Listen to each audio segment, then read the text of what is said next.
Nate's like, kind of. Nate's like, I'll kind of do it. I'll just a little bit. Time for the lead block and Lead block. Thursday. We're going to make it a family affair, a big one. We've got Jane Slater down in Texas. Stacey Dales is in Detroit, two of the best reporters we have on NFL Network. Let's go, ladies. Jane, let's start with you. What is the vibe down there ahead of this big game, a battle for the NFC East? Well, good morning to you guys, and good morning to Sweet Maya. Her Kansas City Chiefs faring a lot better than the Dallas Cowboys this year. You know, Ezekiel Elliott talked about the fact that he can't remember the last time they had a win. You'd have to go back to Week 5 here at AT&T Stadium, the win over the Giants. This same game, they lost their quarterback, Dak Prescott. That injury had a significant impact on the season, as will the loss of Marcus Paul, their strength and conditioning coordinator. At 54, he passed away this week. That was announced on Wednesday after collapsing in the weight room on Tuesday. Now, it was Ron Rivera, Washington football team's coach, that told me this has been a tumultuous year, but he's reminded his team that it's an opportunity in front of them, and that's what the Cowboys see. At 7-8-1, Rivera said in 2014, his Carolina team got into the playoffs. This will likely come down to these two unlikely veteran quarterbacks, Andy Dalton and, of course, Alex Smith, but Dalton's going to have to deal with that pass rush. 32 sacks this season, so that's a natural segue for you guys. Who's going to carve it up today? Is it going to be Alex Smith or Andy Dalton? Oh, Round one fight, guys. Listen, I'm jumping right in. And as much as I can appreciate what Alex Smith has done, I just feel like there's a certain rhythm that Andy Dalton has with his offense. Last week, we saw a little bit of it. Now, the numbers might not jump off when it comes to production and passing, over 200 yards, but the 3 touchdowns, just 1 interception, that shows him right there. They're just getting cooking. I mean, Andy Dalton had about 10 or so guys that he was targeting. I mean, that's tough to stop when you have that much variety within your offense. And that man right there, CeeDee Lamb, he's going to have himself a day. I guarantee it. What world are we in that it's 2020 and I'm staring at Andy Dalton and Alex Smith's face next to a Washington football team logo and a Cowboys logo? Right. This is just bizarre to me. I've known these two quarterbacks for more than 10 years each. Dalton, a great story. Alex Smith, an even better story.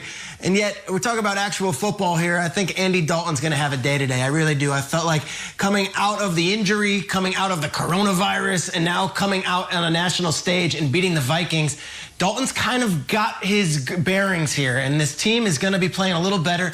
They showed it last week on the road. I think they're going to do it again today. Andy Dalton, and I would circle CeeDee Lamb, who he seemed to have great chemistry with last week. I think we're going to get a lot of CeeDee Lamb today on a national stage, just like we got Randy Moss in his rookie season on that national stage on Thanksgiving. There might be some household serving lamb today, past the mint jelly. Look, Alex Smith has gone from terrible story with the injury to incredible story with the comeback, and that was it. The fact that he was back on a team, out there, even on the field, great, it's over, make the movie. I don't think so. I think this movie is still going on. I think Alex Smith, a week from now, maybe tomorrow, is going to be the best quarterback in the NFC East. I really do. Carson Wentz, it's a mess right now. Wow. Daniel Jones, work in progress. Andy Dalton is Andy Dalton. I think Alex Smith is the only proven winner I see in this entire division, and I think he's going to show it. I think he's going to be the best quarterback in the NFC East. Imagine this story for Alex Smith ends with him starting in a home playoff game. Guys, it's trending that way.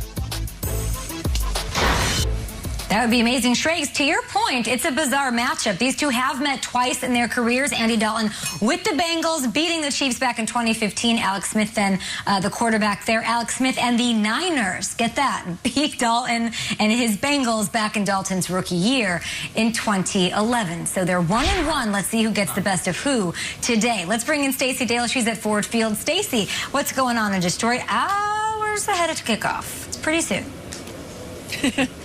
The operative word for today, as ironic as it may sound, is hungry. Both of these teams coming in are hungry. The 3-7 Houston Texans have won 2 of 3 since their bye. Deshaun Watson said this week the energy's been different. They want to keep that going with a win that would feed that hunger. And then for the Detroit Lions, they failed to score a point and register a point this past weekend against the Panthers. They are hungry to get back on the field and get some points and hopefully get a win. And so when I think about the word hunger, you guys, it is Thanksgiving, right? So I thought it's Throwdown Thursday. Right. Why not share with you guys and the people at home? They have wonderful flavors going through their homes, putting together their meals. So I thought I'd show you what my Thanksgiving Day meal is. Number one, we've got the golden turkey. All right. Okay, it's gotta be done. Right. That's the first thing on the plate. Number two, you got to have a little mash with the potatoes, right? Right. Gravy, okay. Second round gravy is a little heavy-handed at first, so I'm going back for some more mashed potatoes, okay, without the gravy because I got to watch those calories because there's more to come. Okay. You can't have Thanksgiving without stuffing, y'all. I mean, especially Heather Dale's stuffing. That would be my mom, although I've taken over her recipe. Shout out to Heather. Broccoli and cheese sauce. Broccoli and cheese sauce, ladies and gentlemen. Ooh. This is the staple. If you don't have this, because this kind of melds everything together on the plate, I like to eat it all together. Okay. Pecan pie just destroys the night, right? I mean, you put a little whipped cream. 100%. A little bit of ice cream on Talk that. about it. And Kay, girl, I know you're going to love this one. Okay. Yes. Need I say more? Okay, so you guys saw my plate. Lots of that.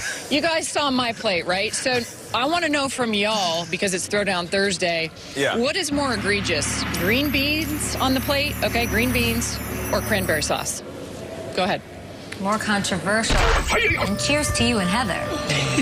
What do you got? Peter, what you got? I'll jump in first. First of all, unbelievable. Shout out to Stacey Dales, her producer Laura. Like, to print out with a printer paper and to bring that to the stadium. She's Googling mashed potatoes with gravy, mashed potatoes without gravy, colored printer. Laura, Stacey, whoever is in charge of that, fantastic work on the back end and wonderful presentation. I have no feeling for these green beans. I don't think I've ever seen. My grandma Millie made a fantastic cranberry sauce. I didn't even know that was controversial. I thought that was a fixture. Cranberry sauce, you pass on the recipe. That's all it is. Green beans, what are we talking? Canned goods? I mean, what are we doing here? No, we're doing green beans. Green beans, what they're doing is they're occupying valuable real estate on the plate. They could go to something far, far more delicious. However, if you hit those things enough with enough those little curly onion deals on top, that works. Yeah. However, the answer to the question is the most controversial is by far the cranberry sauce. There is a whole canned cranberry with ridges around it nation on Twitter who swears by it. They slice that sucker into hockey pucks and pass it. They love it. I go with the OG, the fancy cranberries with the cinnamon in there and all the seasonings. So I like cranberries a lot, but I think it's resoundingly. Look, they got orange peels on top. Now they're just stunting on us, Nate. Stunting on us. And shout out to Stacey Dales, drafted the turkey first round and then drafted the mashed potatoes twice in the second round. I respect that, Stacey. For me, I feel you on the green beans. Like, the green beans is one of those things you can have year round. And listen, my wife makes some mean green beans. I'm talking about she sauteed them up, put a little garlic, a little salt and pepper, onions in there. They're delicious, but they're year round though. Cranberry sauce only comes around once a year. So, man, let's shout out to cranberry sauce. Before that dude was drinking cranberry juice, skating down the road, having a good time, living carefree, people been eating cranberry sauce off the plate at Thanksgiving. So I'm going with the OG, like KB said, cranberry. Peter, I need to try grandmother's cranberry. Giving love to cranberry sauce. We love that. Big thanks to Stacey Dales and Jane Slater. I wish I could have a glass of wine with both of you. I mean, if I had to pick two people in NFL media to have a glass of wine with today, I think I'm looking at them right here. Thank you both for working, for always working so hard and on Thanksgiving. Here.